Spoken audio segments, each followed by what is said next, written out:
steel building having floor levels out of reach of conventional fire department aerial ladders. Even an 8-story building can qualify. Owners and managers of these structures are just as concerned about the safety of building occupants as you are, and many have already implemented complete fire safety programs. Then why the alarm? These buildings, you are told, are of concrete and steel, constructed so that fire will not leave the floor on which it originates. This theory may work on architectural renderings, but not necessarily on the fire ground. When sufficient heat is built up on a fire floor, window glass fails, allowing flames to break glass on floors above. Fire then travels up the outside of glass-enclosed buildings, lapping from floor to floor. This progression can eventually destroy the entire contents of a building. Very few realize what fire can do inside these floor areas and how fast the heat and smoke can spread. Building codes do not cover interior furnishings. Draperies, rugs, storage cabinets, upholstered chairs, and other furnishings, plus wall and ceiling coverings, can burn rapidly and are estimated to exist in these buildings in quantities amounting to 10 pounds per square foot.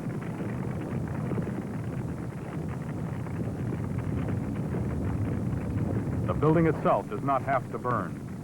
It merely acts as a container for combustible materials to generate dense smoke, toxic gases, and excessive heat, all of which are killers. An extreme life hazard to firefighters and to people observing from ground level is created by large shards of window glass caught in the fire's updrafts to fall earthward, along with pieces of masonry and other heavy objects from hundreds of feet in the air.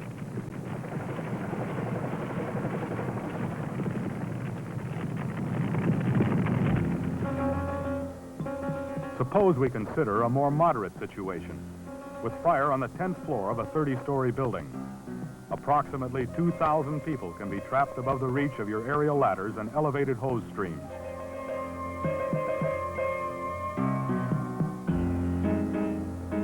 Occupants of the building would be alerted to the fire early by the building alarm system and by smoke coming through the air conditioning system. Some are already on the move, attempting to escape from the building, even as you begin your response.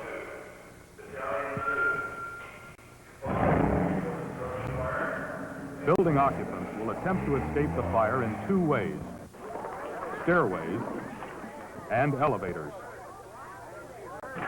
You have two ways to get to the fire: stairways and elevators. Let's consider the elevators. Firefighters won't get anywhere attempting to use elevators jammed with aroused people and where they are being simultaneously called for at every other floor level. Elevators are at best risky conveyances in a high building involved in fire.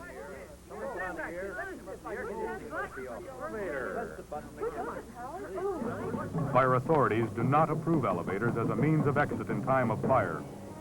Experience concerning the use of elevators in the fire service has shown that these highly sensitive conveyances have been known to go directly to the fire floor and open their doors on the fire, exposing the passengers and permitting smoke and heat to enter the shaft to foul other elevators in that shaft.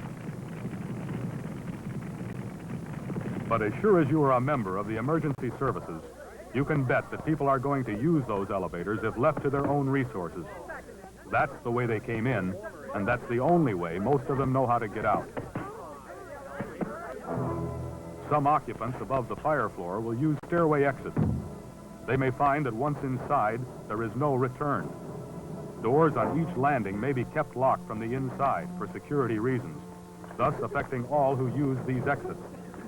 The smoke and heat that may have entered the stairwell from a door held open by a fire hose line or propped open by those who want to be sure they can get back into the main building will drive escapees upwards in their attempts to get away from the heat and smoke.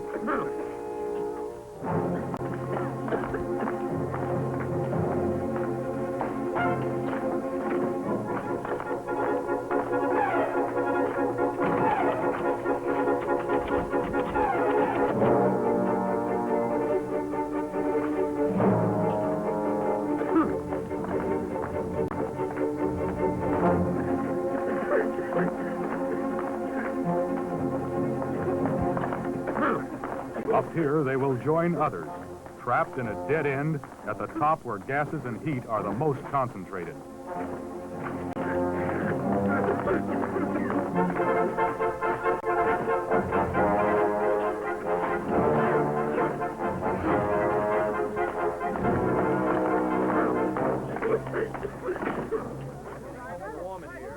Meanwhile, those still inside the main building begin to realize that there is little hope of escape by elevator. The tension mounts.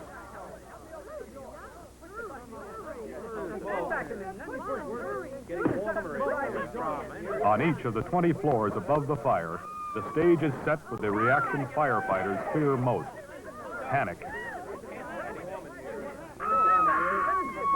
The final blow is a power failure, which can plunge the entire core of a modern sealed building into complete blackness. Now panic can take over, as scores of terrified people on each floor level begin a blind fight for survival. And here is the most significant fact. It can all happen before you even reach the fire floor. Now contemplate the odds in a building 60 stories in height, and the fact that buildings over 100 stories are in existence and are in the planning stages throughout the world. 100 occupants to a floor is a conservative figure. Think about that. Now you are beginning to understand the meaning of the term tall dilemma. What can you do about it, particularly in existing buildings not subject to new code requirements? We have shown that even the biggest of fire departments may not be able to stop the potential killer fire. Is there an answer? Yes, and you can begin to realize its feasibility when you liken a high-rise structure fire to a fire aboard a passenger ship at sea. Occupants of a cruise ship do not depend upon land-based fire apparatus for salvation during a fire. Officers, crew, and passengers are prepared to take care of themselves by means of a well-organized fire safety plan laid out well ahead of time. If a similar plan can be transferred to occupants of a high-rise building, people will have an even better chance of survival than ship passengers, because help for them is on the way. There are many good fire safety plans that have been developed by safety organizations and municipal fire departments. Some have been adopted as law, whereby building management and occupants are legally required to participate in complete life safety programs. The most effective programs are based upon leadership, organization, and education. A person designated as the fire safety director is responsible for the direction and supervision of the entire program. A building evacuation supervisor works with him in the evacuation procedures, and they are aided by fire wardens and deputy fire wardens responsible for people in their assigned floor areas. These wardens are thoroughly trained in emergency evacuation. Occupants on each floor level are conducted through previously designated exits into fire-safe refuge areas within the building, such as the floors below the fire, or fire-resistive sections above the fire, which are adequately ventilated and insulated against smoke and heat. And onto roof areas, where they will remain until the fire is checked by firefighters or they are rescued. Escapees are personally guided to these areas by fire wardens, or by means of instructions given over a central communication system. As soon as possible, a firefighter should go to fire-safe refuge areas to reassure and calm the evacuees. Instructions and directions must be posted in obvious places within the building for visitors and guests not familiar with the building's fire safety plan. Where building codes require only nominal safety features in high-rise structures, the fire department has a moral obligation to push for stricter code requirements. In communities where high-rise is still a thing of the future, adequate life safety code controls must be established now, before the new buildings go up. Perhaps the most important requirement in this respect is the installation of an automatic sprinkler system. New design requirements provide for more efficient systems than ever before, and at a lower cost. A sprinkler system can pinpoint the fire's location, trip an automatic alarm alerting the fire department, and apply water directly to the fire while it is still small. One type even turns itself off immediately after knocking down the fire.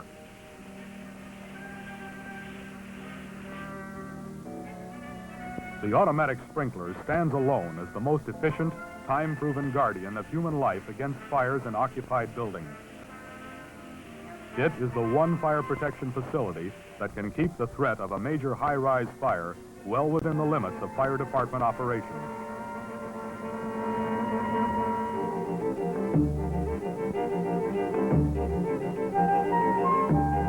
Other safety features of high-rise buildings in your district should be recognized where they exist and taken full advantage of. Some of these buildings have pressurized stairwells, which prevent smoke and gases from entering the shaft by means of automatically induced air pressure. Where the automatic system does not exist, firefighters can help to clear stairwells of smoke and heat by setting up blower fans at the base of the stairway.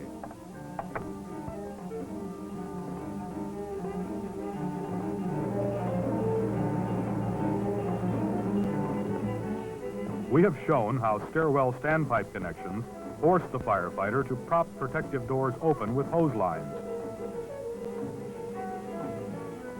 Standpipe outlets should be adjacent to the stairwell, inside the main building, preferably in a vestibule, a code requirement that is often overlooked. Smoke detection devices can automatically shut down ventilating systems in time of fire, thus preventing fire gases from being distributed throughout the building. Where automatic devices do not exist, the work must be performed manually. Pre-plan with building engineers for this. At least one elevator, preferably a service elevator, must be reserved for exclusive fire department use. Automatic control must be changed to manual on these elevators. A key to a switch which allows manual control should be available to responding fire units. The location and operation of other fire safety facilities, such as auxiliary power generators, fire doors and separations, automatic alarm systems, extinguishers and interior standpipes, and exterior standpipes and sprinkler manifolds must be well known to firefighters,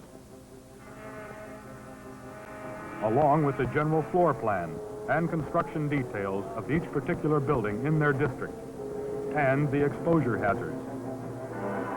The spread of fire to adjacent high-rise buildings can be a serious problem due to glass exteriors.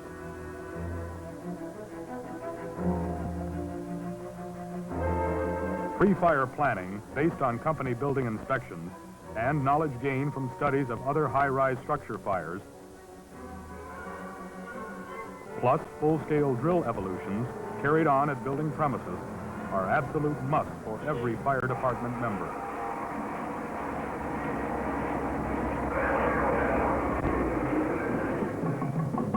Now, let's briefly reconsider the high-rise situation as it has been presented. Serious fires have and will continue to take place in high-rise buildings. Where the fire is above the reach of aerial ladders and elevated hose streams, an undetermined number of people can be trapped above that fire. Considering that each floor level represents approximately 100 frightened, confused occupants trying to get out the same way they came in, you can visualize the plight of the firefighters. In existing high-rise structures, two things are necessary for the prevention of excessive life loss during a serious fire. One, an effective, supervised fire safety plan established for the occupants of each building. Two, thorough pre-fire planning. And a complete knowledge of each building by fire personnel. The answer to life safety in future high-rise structures lies in the hands of local lawmakers.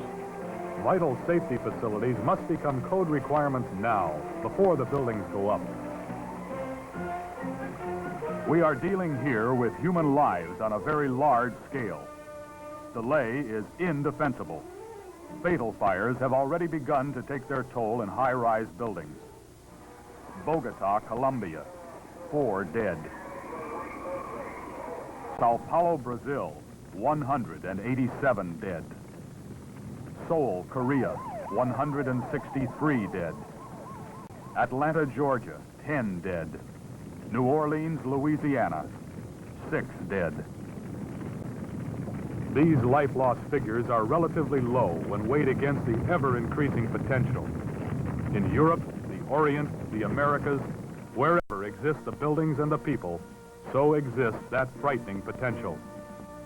In the United States alone, we are vulnerable now in thousands of individual locations within our cities and communities. Figure the odds.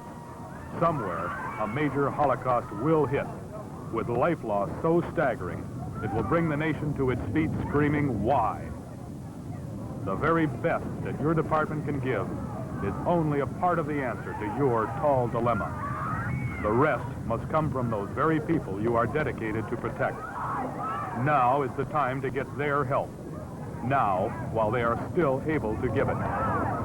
Think about it.